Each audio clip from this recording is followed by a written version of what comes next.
বাংলাদেশ ক্রিকেটে আবেগঘন এক মুহূর্ত তৈরি হয়েছে।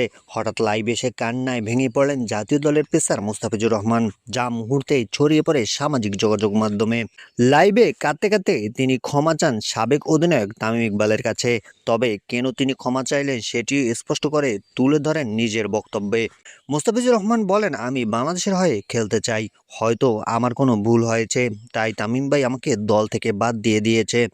তিনি আরও বলেন, আমি আগের মতো আবার বাংলাদেশকে সার্ভিস দিতে চাই। কান্নাভেজা কণ্ঠে তিনি অনুরোধ করেন, কোনো ভুল হয়ে থাকলে ক্ষমা করে দিবেন এবং আমাকে আবার দলের সুযোগ দিন তামিম ভাই।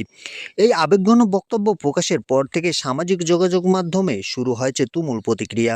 ভক্তদের অনেকেই তার এই অনুরোধে আবেগাপ্লুত হয়েছেন এবং তাকে আবার দলে দেখার প্রত্যাশা ব্যক্ত করেছেন। অন্যদিকে কেউ কেউ পুরো বিষয়টি নিয়ে প্রশ্ন তুলেছেন এবং এর পিছনের প্রকৃত কারণ জানতে চাইছেন। আপনার কি মনে হয়, আবারও কি দলে ফিরতে পারবে মুস্তাফিজুর রহমান? অবশ্যই কমেন্ট বক্সে কমেন্ট করে জানাবেন এবং ভিডিওটি ভালো লাগলে লাইক করবেন, চ্যানেলটি সাবস্ক্রাইব করবেন।